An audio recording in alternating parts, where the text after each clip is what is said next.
Gaza के अंदर 30 जुलाई की रिपोर्ट है ये कि गाजा में सप्लाई होने में जो आम सप्लाई हो रहे थे, गोला बारूद जो सप्लाई हो रहा था, मिलिट्री कंपोनेंट जो सप्लाई हो रहे थे, उसमें भारत सरकार का कंट्रीब्यूशन था। अब यह बात क्यों लाई गई है, इसका भी मकसद समझिए। देखिए, भारत अंतरराष्ट्रीय स्तर पर इजराइल और पैलेस्टाइन की प्रॉब्लम का टू स्टेट सॉल्यूशन का पैरवी करता रहा है।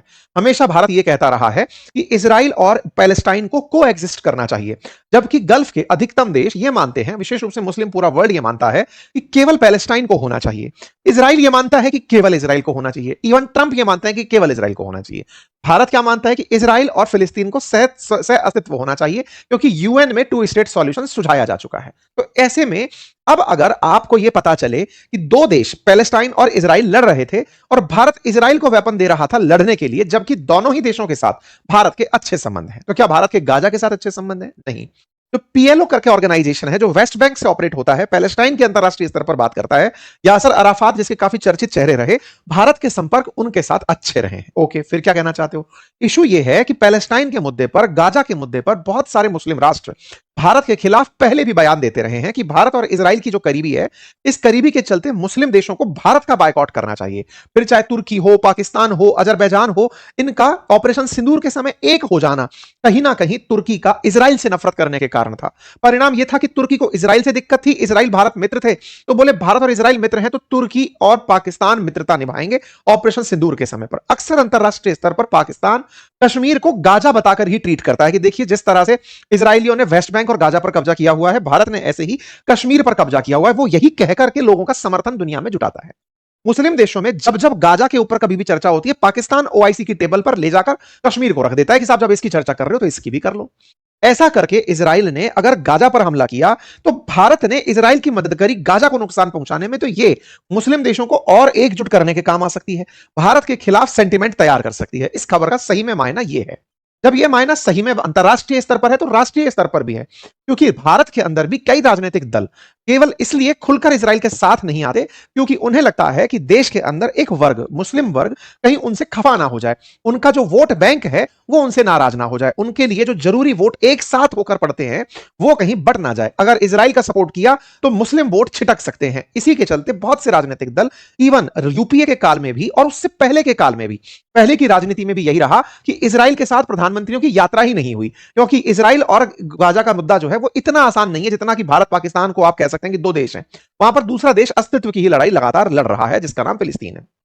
ऐसे में एक नेचुरल सेंटिमेंट जो है मुस्लिम्स का फलस्तीन के साथ है, और भारत के मेजॉरिटी हिंदूज का या नेशनलिस्ट लोगों का जो आतंक से पीड़ित है, पाकिस्तान से प्रताड़ित है, वो पाकिस्तान की खिलाफत करते हुए इजराइल का साथ देते हैं कि ठीक है, तुम अगर ऐसा सोचते हो कि कश्मीर पर तुम्हारा साथ इस तरह से रहेगा तो ये, और ये हुआ भी है। गाजा में से बहुत सारे हमास के आतंकी निकल करके पाकिस्तान ऑक्युपाइड कश्मीर में आकर भारत के खिलाफ बयानबाजी किए हैं, भारत के खिलाफ तमाम प्रकार की इस तरह की हरकतें की हैं कि नहीं, हम भारत में वैसे ही हमले करेंगे जैसे हमने अक्टूबर 7 2023 को इजराइल में किए थे। तो ये सब चीजें ऐसी अंतरराष्ट्रीय स्तर पर 2+2=4 दिख नहीं रहा है। एनीवे, अब इस खबर को आगे डिकोड करते हैं। एमनेस्टी इंटरनेशनल ने कहा कि भारत में निर्मित वेपन्स को बेचा गया इजराइल को, और इस काम को करने के लिए कई प्राइवेट कंपनीज ने इस काम को ऑर्गेनाइज किया।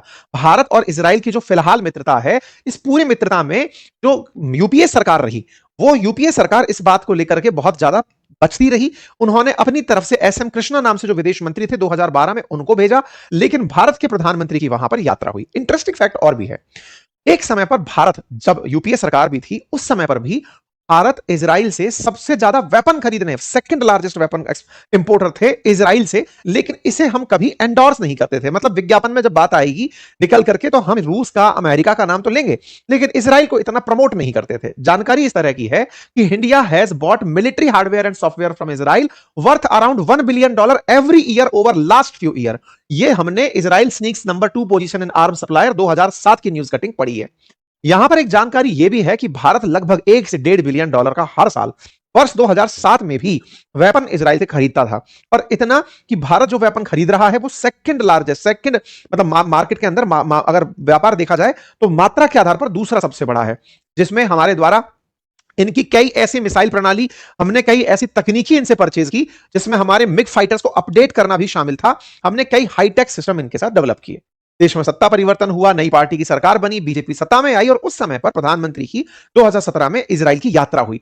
इजराइल की यात्रा हुई और हमने तय किया कि एक दूसरे के साथ मिलकर बाइलैटरल डिफेंस कॉपरेशन को हम आगे बढ़ाएंगे।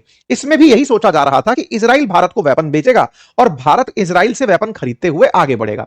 वाइस वर्सा इजराइल भी दुनिया के कई देशों से जैसे यूएस, जर्मनी, इटली इनसे वेपन खरीदता रहा है। भारत भी इजराइल से लगभग 2018 से 22 के बीच में $3.2 बिलियन के वेपन खरीदा है। लेकिन एमनेस्टी इंटरनेशनल की रिपोर्ट को पढ़ा जाए तो उसमें निकलता है कि भारत ने 3,90,000 military grade small arms part जो है वो इजराइल को बेचे हैं 2023 से लेकर 2025 के बीच में। ऐसे ही नहीं, 5,64,000 एक्सप्लोसिव ऑर्डिनेंस कंपोनेंट भारत ने इजराइल को बेचे हैं। 298 मिलिट्री व्हीकल कंपोनेंट भारत के द्वारा इजराइल को दिए गए हैं।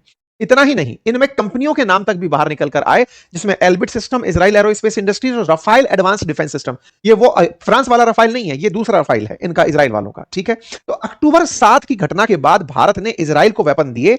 ये बात भारत दे सकता है या नहीं, इस पर जाकर टिकती है। क्यों भारत नहीं दे सकता, इसको लेकर के क्या क्लॉज है? असल में दुनिया ने 2017 के अंदर, मतलब असल में क्या हुआ कि एक ऐसा नियम बनाया गया जिसको एटीटी के नाम से जाना जाता है, आर्म्स ट्रेड ट्रीटी। अगर दुनिया के दो देश युद्ध लड़ रहे हैं तो बाकी देश ये तय करें कि वो उन्हें युद्ध के समय वेपन नहीं देंगे। लेकिन आपने रशिया यूक्रेन के केस में यूक्रेन को अमेरिकी वेपन मिलते हुए, यूरोपियन वेपन मिलते हुए देखा। आपने ईरान को चाइनीज रशियन वेपन मिलते देखा, रशिया को ईरान के, चाइना के वेपन मिलते देखा। दुनिया के लगभग 100 देश ऐसे निकल कर आए जिन्होंने ये ट्रीटी की कि जब युद्ध हो रहे होंगे तो उन देशों को हम वेपन नहीं देंगे। भारत ने 2013 में इसी ट्रीटी पर हस्ताक्षर करने से मना कर दिए कि नहीं, हम इस ट्रीटी पर हस्ताक्षर इसलिए नहीं करेंगे क्योंकि युद्धरत देशों को वेपन देने पड़ सकते हैं। हम इससे निकल लिए। आर्म्स ट्रेड ट्रीटी जो अंतरराष्ट्रीय स्तर पर युद्ध करते हुए देशों को रोकने के लिए थी, 2013 के अंदर जो यूएन की असेंबली है वहां पर प्रपोज की गई थी, हमने उसके अंदर पार्टिसिपेट नहीं किया और आज हम इसी की बचत में, या कि हम सब एटीटी के साइन करता तो नहीं है तो हम माल बेच सकते हैं, हमने इनको सामान बेच दिया। लेकिन यह सामान बेचने से हमारे ऊपर सैंक्शंस नहीं आ रहे, हमारे ऊपर मोरल प्रेशर आ रहा है। इसीलिए भारत सरकार ने कभी ओपनली इस बात को एक्सेप्ट नहीं किया। इसीलिए एमनेस्टी इंटरनेशनल की यह खबर पूरी तरह जंगल में आग की तरह फैल गई है। पता चला एमनेस्टी इंटरनेशनल को कि भारत ने एचएस कोड होता है 93+ और 8710+, इन दो कोड्स के तहत अपने सामान एक्सपोर्ट किए थे। एचएस कोड क्या होता है? जब भी आप कस्टम्स के थ्रू कोई सामान बेचते हैं तो उस आइटम के कोड को बॉक्स पे डाल दिया जाता है, जिससे पता चल जाता है कि जो इसके अंदर माल जा रहा है वो माल क्या है, किस कैटेगरी का है, क्या काम में आएगा, वो सारी बातें ऊपर ही शिपमेंट के लिख दी जाती है ताकि शिपमेंट को खोलकर ना देखा जा सके। एमनेस्टी इंटरनेशनल ने उन्हीं शिपमेंट्स को ट्रैक करते हुए लगभग 2600 ऐसे शिपमेंट ऑफ आर्म्स और पार्ट्स और एम्यूनिशन बाहर निकाले, जिससे पता चला कि 7 अक्टूबर 23 से लेकर 30 नवंबर 25 तक भारत ने इनके साथ में व्यापार किया है। जब और गहराई तक अंदर जाया गया तो पता चला कि भारत ने पीएलआर सिस्टम प्राइवेट लिमिटेड नाम की company, Adani defence and aerospace company और Indo MIM private limited, Kalyani system private limited, munition India limited, alpha Elsec defence and aerospace system private limited, इन कंपनियों की मदद से, जो प्राइवेट कंपनीज हैं, इनकी मदद से माल एक्सपोर्ट किया है। यानी डिफेंस के अंदर भारत की प्राइवेट कंपनीज ने बढ़ चढ़ के पार्टिसिपेट किया, लेकिन भारत सरकार उसमें फ्रंट फेस बनकर नहीं आई, प्राइवेट तरीके से चलता रहा। जैसे ही एमनेस्टी ने यह खबर बाहर निकाली, अंतरराष्ट्रीय स्तर पर यह चर्चा का विषय बन गई। अल जजीरा लिखता है कि India continues to supply arms to Israel despite a substantial risk of them being used in the ongoing genocide against Palestinians। Weapon भेजते रहे जबकि यह पता था कि इनका इस्तेमाल जो मास में नरसंहार किया जा रहा है गाजा के अंदर वहां हो सकता है। By the way, amnesty international और अल जजीरा दोनों ही इजराइल में बैन है। और तो और ऐसे ही तुर्की का न्यूज चैनल टीआरटी वर्ल्ड, वो भी इसे ऐसे ही उठाता है।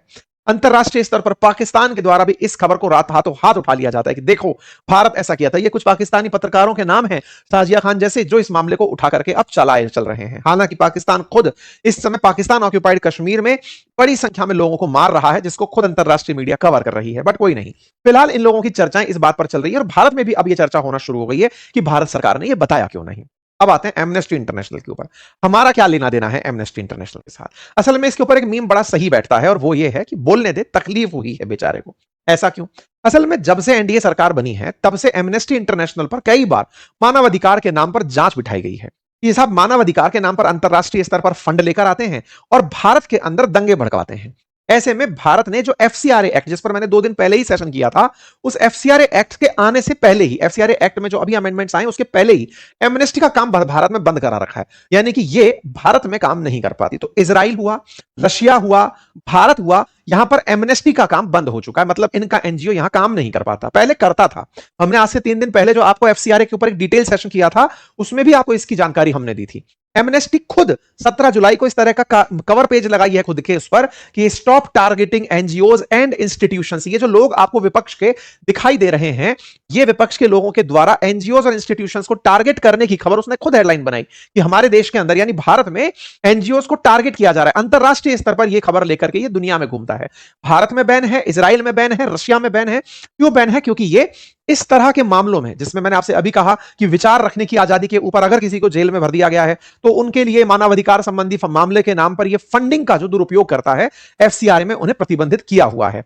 भारत चूंकि यूएन के अंदर टू स्टेट सॉल्यूशन का पक्षधर है और भारत का विदेश मंत्रालय खुद कई बार यूएन के अंदर भी यह बात बोला है कि हम गाजा के लोगों के समर्थक हैं और गाजा में जो हुआ, express concern over loss of civilian lives, हम अस्पताल निर्माण के लिए और मतलब यहां पर जो वायलेशंस हुए हैं उनके लिए, उनके खिलाफ बोलते हैं। भारत सरकार ने खुद ने कई बार इस पर बयान दिए हैं। हालांकि भारत ने यह फैसला कि वो इजराइल को वेपन देगा, इसे पब्लिक नहीं किया। ये कई सवाल खड़े करेगा। सवाल के साथ साथ रशिया के साथ भी संबंध बिगाड़ सकता है, क्योंकि रशिया ने भी भारत से वेपन्स की आस्क की थी। ये रिपोर्ट्स हैं, लेकिन भारत ने उसे पब्लिक में नहीं आने दिया। हो सकता है कि भारत ने रशिया को भी वेपन्स भेजे हों, उनकी खबर बाहर अब तक ना निकली हो। लेकिन एमनेस्टी इंटरनेशनल ने जो खबर निकाली, इसका भारत के अंतरराष्ट्रीय परिप्रेक्ष्य पर क्या असर पड़ेगा, यह एक निश्चित ही विचारणीय तथ्य निकल कर आया है। ठीक है साहब, यह था कंप्लीट अपडेट। उम्मीद करते हैं कि जानकारी पसंद आई होगी। जानकारी पसंद आई हो तो साथियों से साझा करें। चैनल पर नए हैं तो सब्सक्राइब कर दें, अपने साथियों के साथ इसे अवश्य साझा करें। सब्सक्राइब करना याद दिलाना पड़ रहा है, आपसे गुजारिश है कि उसमें कोई खर्चा नहीं है, बस जाके क्लिक करना है। हमारा बूस्ट नॉलेज का, हमारे साथ साथ कॉन्फिडेंस का, ये एक साथ होने लगता है कि आपने हमें पसंद किया है। धन्यवाद।